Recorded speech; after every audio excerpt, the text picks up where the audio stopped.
Well, if we think of different results, I think the question is more which countries saw protests and which didn't.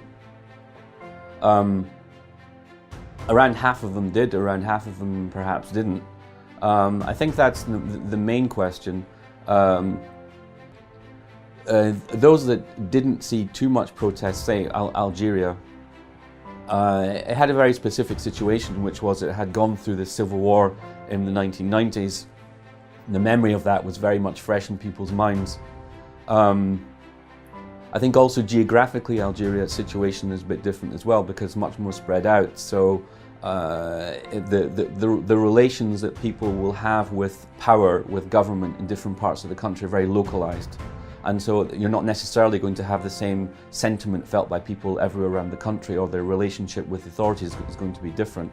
And it's also easier for any regime to control or it can be if the situation is kind of, depending on the geographical situation as well. And as a whole, I think the result was rather similar across the board. The regimes and old systems of power managed to come back and push back, and that is a similar result that you have across the board.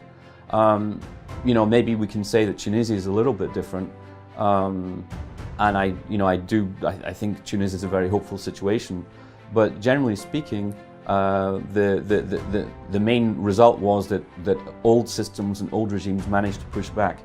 In some situations, you didn't see so much protest in the first place because there's very specific historical factors going on there, like in Iraq or in Algeria. Morocco is an interesting example. There was a protest movement there, but the government, the system, the monarchy were very clever in the way they dealt with it and the way they managed to steer it off to safe waters for them. At the same time as those protesting and the movement for change, they made mistakes. And it was easy for the government to pick them off or to co-opt them, which is always the danger that happens. Plus in Morocco, I think the political situation it's not as dire as it is in some other situations. Kuwait is an interesting example because I think it gets a lot of criticism in the Western press and Arab press. It's always described as some kind of disaster because the parliament is not allowing projects to happen and is always causing problems for government projects. I think that's the wrong way to look at Kuwait. Kuwait is a country where there's a lot more freedom in many ways than there are in other countries in the region, especially in the Gulf. In a way, you didn't see a sharper popular reaction in Kuwait because there was less of a need for one in some ways.